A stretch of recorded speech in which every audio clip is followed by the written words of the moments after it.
Hey, Brittany, thank you so much for joining me today. Thanks, Meg, for having me. I'm excited to be on.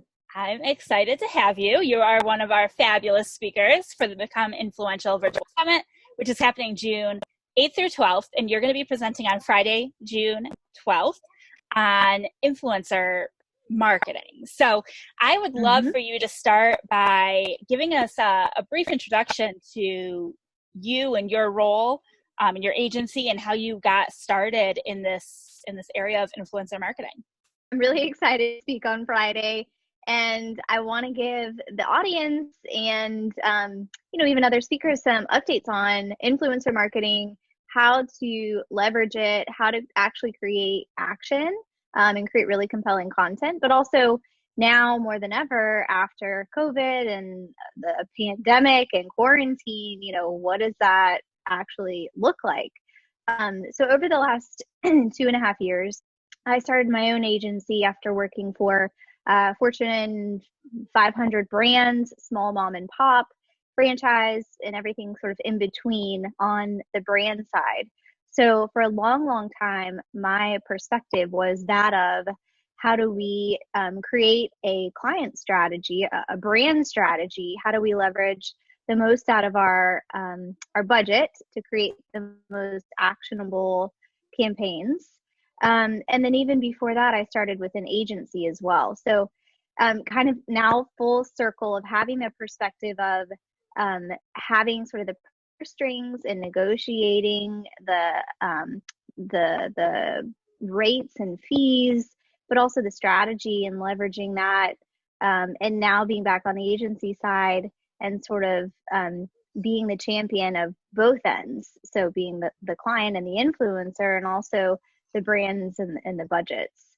It's been an interesting marriage of, tying the two together.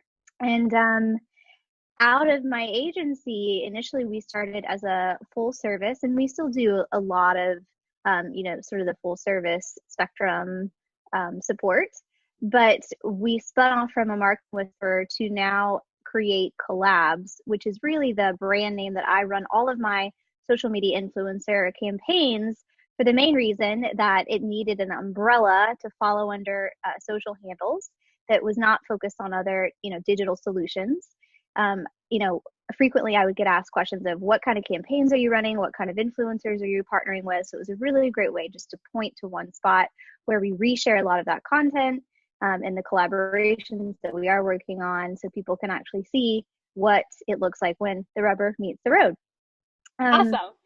Most recently, we launched a self-service platform on createcollabs.com, and that really was set up to help smaller businesses with smaller budgets that may not be able to afford, sort of white glove services, which is what we're doing a lot of for creating strategies and really isolating specific influencers, getting them researching, negotiating, doing all that. So we launched this self-service platform in order to make it really easy for both sides, the client who knows what they're getting, and the influencer who doesn't have to haggle or negotiate or pitch every single time. So it's been a really interesting journey for me, and certainly now more than ever, I feel like for everyone, learning all of the things now with increased screen time and more people, higher engagement, more people using social media, and influencers really able to leverage, if they're doing it correctly,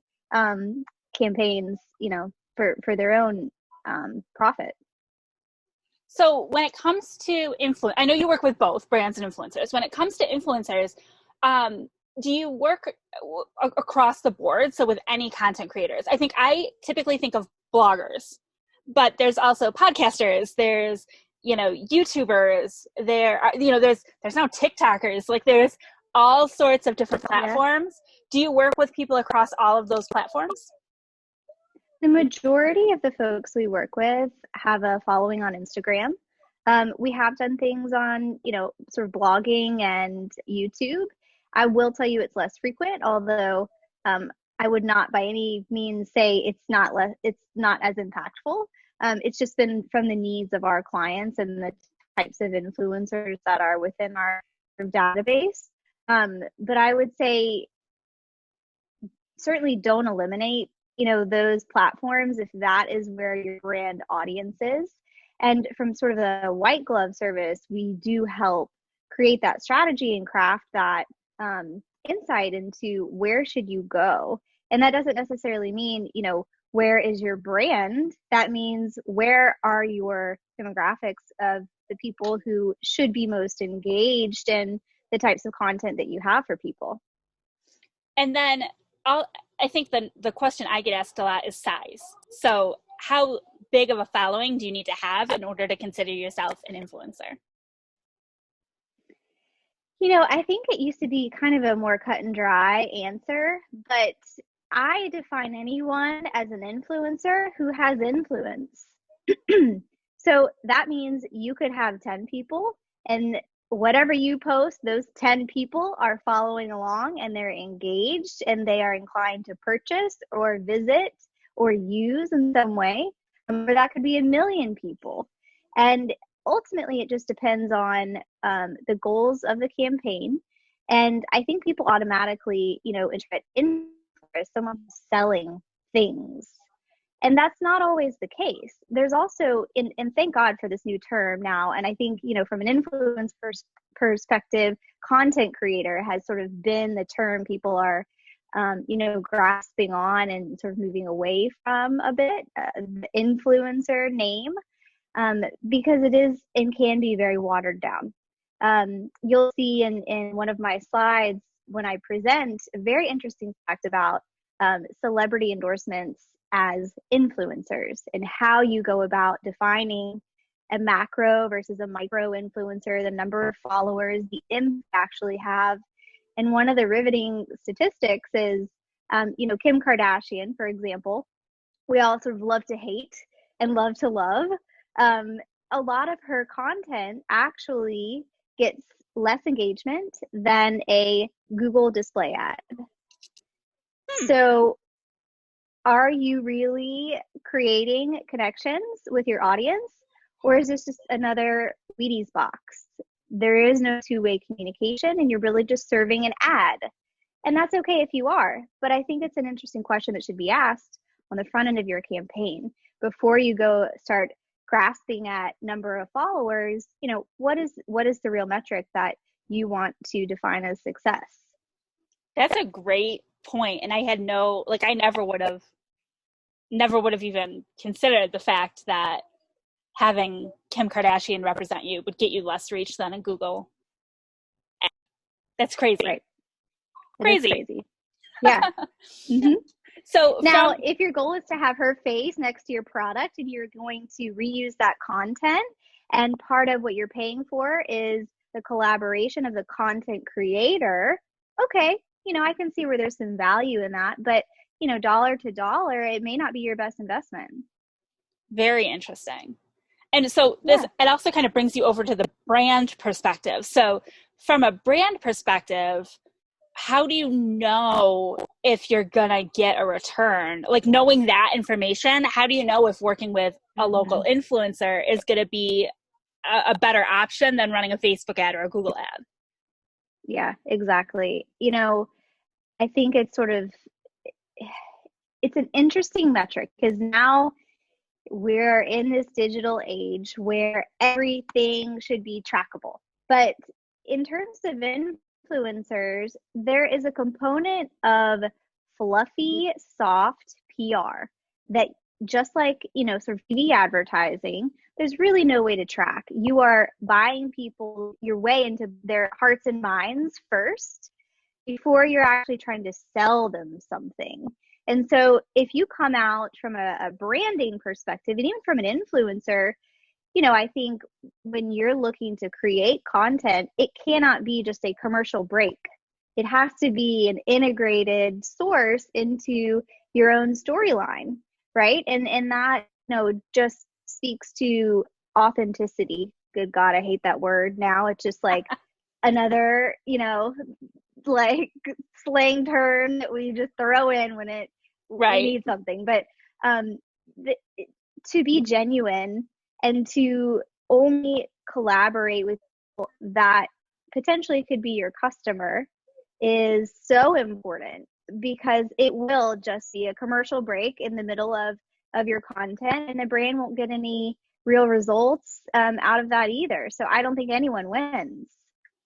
And when you work with these influencer relationships, are they all paid relationships? So the brand is paying the influencer, or is some of it more of like a barter where the influencer or the brand is giving the influencer product in exchange for a review or a post, or is there some balance of that? Yeah, I think that's a really great question. And, it is a delicate balance because you want to show that you value people's time. From a brand to an influencer's perspective, you're not expecting free things. You genuinely want to form that relationship as sort of I always preach like a more of a long-term ambassadorship than just sort of a one-night stand situation. But there are so many different ways to get paid now. And that could be everything from like a product exchange. It could be affiliate link where you actually get paid when people click to find out more. And that really speaks to your ability to storytell if people are clicking, right? They don't maybe necessarily have to buy, or they're not ready to buy. You can get paid out on commissions. You can just get paid cash money, which is great. But it may not be, especially today, in terms of where brands and finances and budgets stand, the way that people are looking to collaborate either. So I think, to be open-minded and to be a bit more fluid with the type of relationship that you're looking for. I would say as long as you come in unentitled, you will find you get a lot better response as an influencer. And from a brand's perspective, you also have to realize you're not just paying for impressions. I would say if that's your mentality, go to Google, buy the display ad. You're paying for the content creation, the story writing, the caption, the photography, people's time, the time that it has taken for them to craft their group of followers and engage and answer their direct messages and answer their comments and reshare. And, so there's just so much more that I think when it comes down to it, to expect to be paid as a check is not always the best way. And there are different value metrics, but I would highly, highly encourage influencers to come prepared with what it is they're actually going to be doing for the brand. Because I have seen in some cases, they just don't know the value that they weld, right? And so they end up kind of just accepting what comes their way.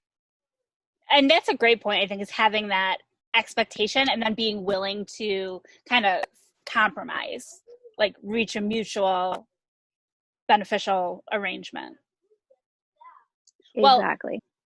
Well, and as a content creator myself, I'm having a network of people who, many of whom will be attending this summit, who are content creators in their own way, shape, or form. I think the biggest thing I get asked a lot is about monetizing and about forming those influencer relationships. And it's for that reason that I'm really so excited to have you presenting on Friday, June 12th at the Become Influential Virtual Summit, because I think that there's a lot of people who have existing followings. And like you mentioned, they don't have to be ginormous. They just have to be engaged. And especially if they're engaged and niched down, like if you can say exactly who they are, then you can find the right relationships that are going to work for those people. And that's what they're going to get when they attend your session. So I encourage everybody, if you haven't already grabbed your free ticket, head over to becomeinfluential.com. Those tickets are available now. Grab your free ticket and make sure that you show up for Brittany's session on Friday. Thank you so much for taking time out of your schedule to join us for a quick little preview today. And of course, for putting together all of the resources for the summit itself. Awesome, Meg. Thank you so much for this opportunity. I really can't wait until Friday the 12th to continue delivering more value and answering questions. It's going to be awesome. It is. Thanks, Brittany.